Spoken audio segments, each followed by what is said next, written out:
Always welcome साथियों, digital class हमेशा आपके साथ। इंजीनियरों, अपना इंटरनल कंबशन इंजन चल रहा है। जो भी कंटेंट अब तक आपने पढ़ा है और आगे इस वीडियो में पढ़ने वाले हैं, सारे नोट्स आपको पीडीएफ फॉर्मेट में अवेलेबल हैं। जिस तरह से मैकेनिकल इंजीनियरिंग जनरल नॉलेज की सीरीज कंप्लीट है, इन नोट्सों का इस्तेमाल आप SSC, RRB, state, JEE, GATE, BTech, AMI के एग्जामिनेशन के लिए कर सकते हैं। इससे पिछली वीडियो में विद्वानों हमने जाना था, कंपेरिजन किया था between auto, diesel and dual cycle में किस प्रकार से कौन सा रेशियो, किस प्रकार से कौन सा परफॉर्मेंस देता है, कितना हीट इनपुट आउटपुट होता है, ये सब देखा था। इसमें कंडीशन लगाई थी सेम कंप्रेशन रेशियो हो, हीट इनपुट सेम हो तो आपका हीट रिजेक्शन चेंज आता है और यही इफिशियंसी को प्रभावित करता है। क्योंकि हम जानते हैं इफिशियंसी कितनी होती है साथियों, किस किस प्रकार लिखा जाता है इफिशियंसी को, 1 minus Q R divide by Q in. यहाँ आर है हीट रिजेक्ट हो रही है, क्यू इन सिस्टम में ऐड कराई जा रही है, तो ये इफिशियंसी होती है। अब ये रिजेक्शन पर यदि ध्यान दिया जाए, क्यू इन आपने फिक्स कर दी है तो आर में जो चेंज आएगा साथियों, क्यू आर में हीट रिजेक्शन में, वही इफिशियंसी को प्रभावित करेगा। अब यदि हीट रिजेक्शन को क्यू आर को बढ़ाया जाए तो क्या होगा साथियों, यहाँ पर ये वैल्यू बढ़ेगी, टोटल वैल्यू बढ़ेगी, तो वैल्यू बढ़ेगी, इसमें से 1 में से ये माइनस होगा तो क्या होगा साथियों, टोटल वैल्यू में से कुछ वैल्यू कम होगी। तो टोटल वैल्यू इस क्यू आर बढ़ाने से कम हो रही है तो इफिशियंसी अपनी डाउन होगी, कम होगी।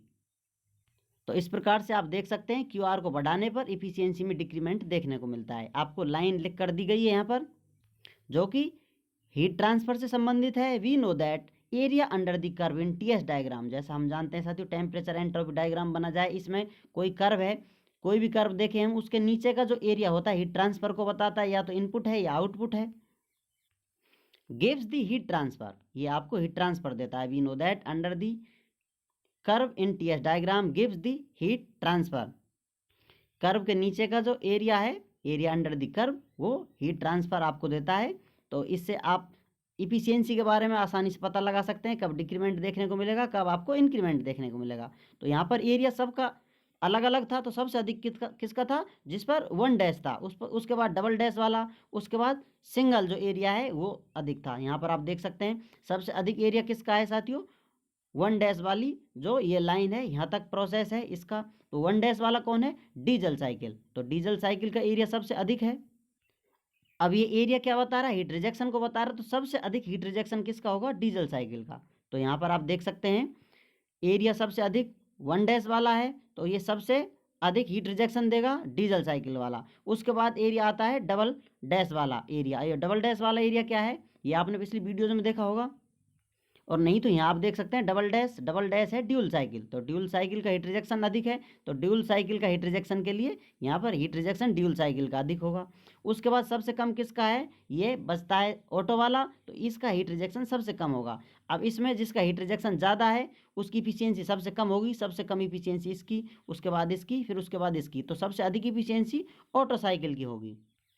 तो यहाँ पर आसानी से आप बता सकते हैं ऑटो साइकिल की इफिशियंसी ग्रेटर होगी ड्यूल से, और इसकी ग्रेटर होगी डीजल से। सबसे अधिक इफिशियंसी ऑटो की होगी। इस कंडीशन में जो आपने कंडीशन लगाई थी, सबसे कम डीजल की होगी। कंडीशन क्या थी अपनी, एक तो फर्स्ट से 2 प्रोसेस था, वहाँ पर कंप्रेशन रेशियो सेम था, उसके बाद हीट इनपुट सेम था, तो हीट रिजेक्शन पर डिपेंड करती इफिशियंसी।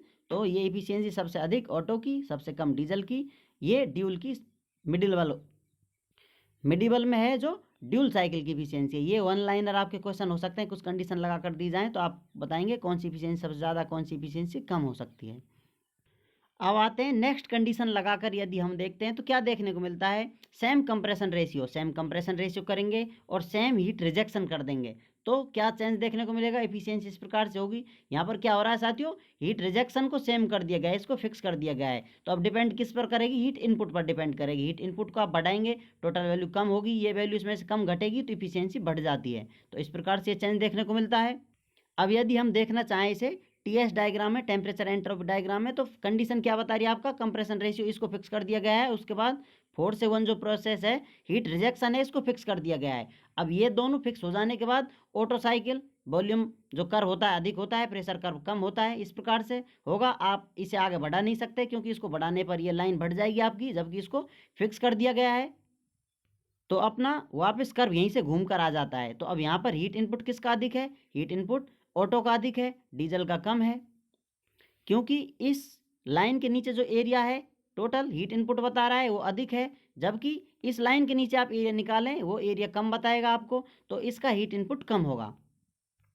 अब इस प्रकार इन कंडीशन को हिसाब से, इस कंडीशनों को देखते हुए हम कह सकते हैं कंडीशनों के हिसाब से ऑटो साइकिल की इफिशियंसी सबसे अधिक होगी, उसके बाद ड्यूल की बीच में आ जाती है, डीजल की सबसे कम होगी। ये आप चाहें तो इसमें चेक कर सकते हैं, कंडीशन लगाएंगे आपको डिटेल में बता दिया गया है किस प्रकार से किस चीज़ को सॉल्व किया जाता है। अब आपको आइडिया है किस प्रकार से इनपुट आउटपुट बढ़ाए जाते हैं, किस प्रकार से कोई चीज़ फिक्स कर दी जाए तो कौन सा कर्व क्या बता रहा है डिटेल में। यदि आपने पिछली वीडियोज़ देखी हैं तो आप डिटेल में इनको ड्राइव कर सकते हैं, और आप चाहें तो इसे याद रख सकते हैं। ड्यूल की इफिशियंसी बार बार में बीच में ही आएगी, घूमती रहती है, मिडिवल में अटकी रहती है।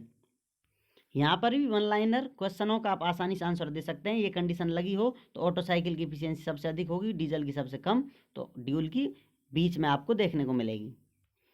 उम्मीद करते हैं विद्वानों वीडियो में दी गई जानकारी आपको अच्छे से समझ में आई होगी। अभी भी आपका कोई कन्फ्यूजन है तो आप हमसे कमेंट कर पूछ सकते हैं। साथियों आप चाहें तो कॉन्टैक्ट कर सकते हैं, कॉन्टैक्ट लिंक आपको वीडियो डिस्क्रिप्शन में मिल जाएगी। वीडियो को अंत तक देखने के लिए, चैनल को सपोर्ट करने के लिए आपका दिल की गहराइयों से बहुत बहुत धन्यवाद। मिलते हैं नेक्स्ट वीडियो में। जय हिंद, वंदे मातरम।